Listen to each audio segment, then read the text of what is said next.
हरे कृष्णा। हरि भक्ति आश्रय पर आप सबका स्वागत है। आज हम जिन महान भक्त की कथा श्रवण करने वाले हैं उनका नाम है श्री नामदेव जी महाराज। श्री नामदेव जी को वैसे तो सभी लोग जानते हैं, परंतु श्री भक्तमाल नामक ग्रंथ में जो नामदेव जी की कथा कही गई है वो उनकी वास्तविक कथा मानी जाती है। तो आइए श्री भक्तमाल के अनुसार नामदेव जी की जो कथा है उसे श्रवण करते हैं।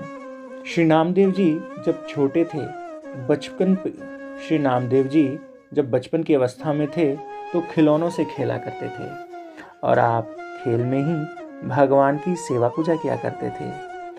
कभी किसी काष्ठ यानी लकड़ी की, पाषाण यानी पत्थर की आप मूर्ति बना लेते और वो समय आ गया जब वो गांव से बाहर जाने वाले थे। नामदेव जी को बुला करके कहा कि हे नामदेव, अब तुम भगवान की सेवा करोगे। नामदेव जी सेवा में लगते हैं, उधर नाना चले जाते हैं। नामदेव जी क्या सेवा करते हैं? नामदेव जी भगवान को भोग लगाने के लिए कड़ाहे में 2 से दूध डालते हैं और उसे औटाने लगते हैं, यानी उसे काढ़ने लगते हैं। जब औटा करके दूध बना लेते हैं, अब उसमें मिश्री और उसके साथ इलायची डाल करके अब दूध तैयार कर लेते हैं। बालक नामदेव जी अब वो दूध भगवान के सामने प्रस्तुत करते हैं। भगवान से प्रार्थना करते हैं, हे प्रभु, हे दीनानाथ, ये दूध मैं आपको समर्पित करता हूँ, कृपया करके आप इसका भोग लगाएं। कुछ समय बाद नामदेव जी ने देखा कि कटोरा ज्यों का त्यों रखा है। उन्हें बड़ी निराशा हुई और आप अब भगवान के बारे में सोचने लगे कि शायद मेरे भोग लगाने का तरीका ठीक नहीं है। नामदेव जी अब फिर कुछ समय बाद फिर से दूध को गर्म करके तैयार करके फिर से लाते हैं, फिर भोग लगाने के लिए रखते हैं, परंतु भगवान दूध फिर से नहीं पीते। अब वो अन्न जल भी छोड़ करके बैठ जाते हैं और कहते हैं कि जब तक भगवान दूध नहीं पिएंगे तब तक मैं कुछ भी नहीं खाऊंगा। इसी क्रम में अब नामदेव जी भूखे रहने लगे। 3 दिन तक भूखे रहे। तीसरे दिन जब सवेरा हुआ फिर ध्यान में आया कि मुझे भगवान को दूध पिलाना है। ये नित्य प्रतिदिन ही प्रयास करते रहते थे। अब तीसरे दिन सुबह फिर प्रयास किया और अब भी जब भगवान ने दूध नहीं पिया तो इन्हें कुछ क्रोध आ गया और इन्होंने एक छुरा पकड़ लिया। अपने गर्दन पर वो छुरा रख करके नामदेव जी भगवान से कहते हैं कि यदि आपने दूध नहीं पिया तो आज मैं खुद को समाप्त कर डालूंगा, क्योंकि यदि मेरे नाना वापस आ गए तो वो क्या सोचेंगे कि एक सेवा दी थी वो भी ठीक तरह से नहीं कर पाया।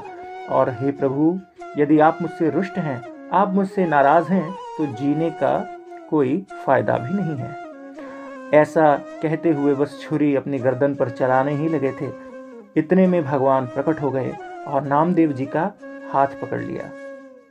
भगवान ने कहा, मैं अभी दूध पीता हूँ, और भगवान उनके सामने दूध पीने लगे। तब नामदेव जी ने कहा कि हे प्रभु, हमारे नाना जी जब भी आपको भोग लगाते हैं तो उसके बाद वो प्रसाद हमें भी पिलाते हैं, तो आप कृपया कुछ हमारे लिए छोड़ दीजिएगा। भगवान ने नामदेव जी के लिए प्रसाद छोड़ दिया। चौथे दिन श्री वामदेव जी यानी उनके नाना वापस आए और वो ये देखकर के नामदेव अच्छी तरह से सेवा कर रहे हैं बड़े प्रसन्न थे। परंतु अब जब वामदेव जी ने स्वयं भगवान के सामने दूध का प्याला रखा तब भगवान को भोग लगाने लगे घंटी बजा करके। परंतु नामदेव जी ने देखा कि भगवान तो प्रकट ही नहीं हुए।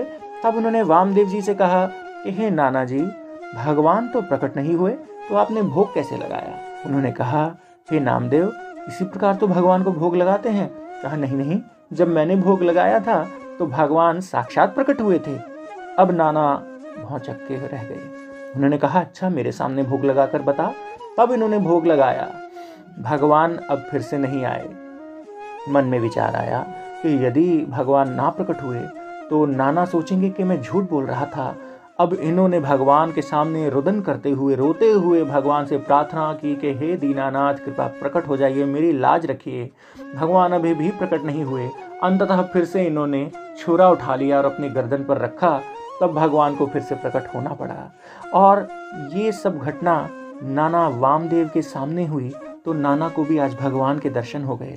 भगवान ने आज स्वयं तो दूध पिया और रामदेव जी और वामदेव जी के लिए भी प्रसाद छोड़ दिया।